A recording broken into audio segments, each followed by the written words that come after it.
ஆசானே, நீங்கள் என்னுடன் அமர்ந்து வருவது எனக்கு உச்சக்கட்டத்தை அடைந்தது போல் உள்ளது. குத்துச்சண்டை என்றாலே எமக்கு நீங்கள் தான் ஆசானே. நீங்கள் மட்டும் டைனோசர் காலத்தில் பிறந்திருந்தால் டீரெக்ஸையே தூக்கி புசித்திருப்பீர்கள். ஏறி போட்டி இருக்கு கபிலா, கர்த்தர் உன்னோடு இருக்கிறார். இது கிறிஸ்துமஸ் காலம். செல்லடா, உன் கண்களில் நான் அச்சத்தை கண்டுவிட்டேன். அப்படியே ஓட்டம் பிடித்து விடு. மணிரத்னம் புதல்வன் எல்லாம் நம்மிடம் இப்படி உரையாடவே கூடாது. பார்ப்பதுக்கு நகைச்சுவையா இருக்கும். அவனை அழைத்து 2 ஊமை குத்தாவை குத்தி அனுப்பிவிடு.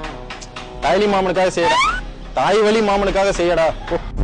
நான் போட்டியிடுகிறேன் ஆசானே, நான் போட்டியிடுகிறேன். தந்தை, நான் போட்டியிடுகிறேன். கர்த்தர் உன்னை வாளாக்காமல் தலையாக்குவார். சென்று வா, வென்று வா. அற்பப்பதர்களா, அனைவரும் என்ன என் ஆசானின் பற்களை துலக்க பார்க்கிறீர்களா? வெம்புலி, உன்னை அடித்து உனக்கு நான் மலை வளையம் சூட்டுவேனடா. கலக்க போதியாரா? என்ன ரங்கா, கலக்க போதியாரா என்று கேட்கிறேன்.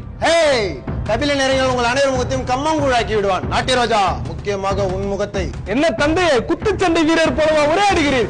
மேடை ஏறி பாத பண்ணி செய்யும் போது எதிரில் இருப்பவன் குத்து விட்டால் அதை பெற்று தாங்கும் உறுதியுடன் திருப்பி தந்து வெற்றி பெற்று இத்தனை காலங்களாக நிலையடைந்திருக்கிறோம். சின்னஞ்சிறு ஆண் இருப்பவன், அவனை வைத்து கரகாட்டு காண்டு.